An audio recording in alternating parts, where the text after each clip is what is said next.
ഇപ്പോഴും പലരുടെയും ചോദ്യം എങ്ങനെ ഞാൻ വന്നു, നിങ്ങൾക്കിപ്പം കുറെ നാൾക്ക് മുമ്പ് അല്ലെങ്കിൽ കുറെ സാഹചര്യം ജയൻ ജീവിച്ചിരിക്കുമ്പോൾ തന്നെ സാഹചര്യങ്ങൾ ഉണ്ടായിരുന്നു ഞാൻ മകനാണ് എന്ന് തെളിയിക്കുക, അല്ലെങ്കിൽ ഒരു ക്യാമറ ഫെമിലിക്ക് വരാനുള്ള ഒരുപാട് സാഹചര്യങ്ങൾ ഉണ്ടായിരുന്നു. എന്തിനു ജയൻ മരിച്ചതിന് ശേഷം ഞാൻ മകനാണ് ക്യാമറ ഫ്രെയിം ഉണ്ടായപ്പോഴാണ് 2000 ശേഷമല്ലേ? ജയൻ മരിക്കുന്നതിന് മുമ്പ് നിങ്ങൾക്ക് ഇങ്ങനെ ഒരു പറയാറുന്നല്ലോ, ഇല്ലെങ്കിൽ ഒരു ഫോട്ടോ ഒപ്പം അച്ഛനോടൊപ്പം ഇടാറുന്നല്ലോ. പറഞ്ഞു അച്ഛന്റെ ഭാവിയെ ഓർത്തു അമ്മ എന്നെ കൊണ്ട് തൽക്കാലം മാറി. നിമിഷ നേരം കൊണ്ട് കൃഷ്ണൻ നായർ എന്ന വ്യക്തി മലയാള സിനിമയിലെ ഇതിഹാസ താരമായിട്ട് മാറി.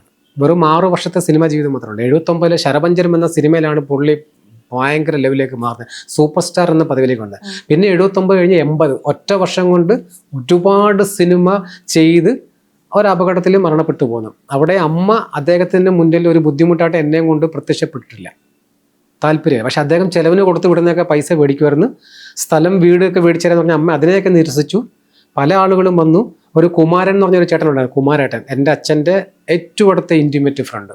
അദ്ദേഹത്തിൻ്റെ ഇതിൻ്റെ എല്ലാ കാര്യങ്ങളും അറിയാവുന്നത്. പുള്ളി മരിച്ചുപോയി.